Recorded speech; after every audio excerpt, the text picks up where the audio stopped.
اجتمعوا هنا في دبي لفيف من العلماء والدعاة والمفكرين وبعض الشخصيات السياسية والدبلوماسية من مختلف الجنسيات. الهدف إنقاذ الصومال من تناحر مزق شعبه، والوسيلة التقريب بين الصوماليين ودفعهم إلى الإنصات إلى صوت الحكمة والشرع. الرئيس الصومالي شريف شيخ أحمد حضر مطالبا بعدم استغلال الدين حجة لإثارة الفتنة في البلاد وسفك دماء الأبرياء. ليس هناك مشكلة دينية، وإنما المشكلة الأمنية. المشكلة الدينية أصبحت مفتعلة، وكما تفضلتم وقف إراقة الدماء المسلمين هو من مقاصد الشريعة.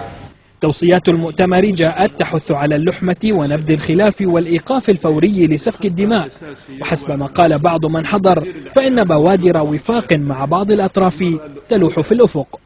هو هناك بعض الفصائل التي تعطي إشارات التي تدل على أنها قد تنضم إلى هذا الوفاق والاتفاق، لكن هناك مجموعات كأن الناس ييأسون منها، ونحن لا نيأس من رحمة الله.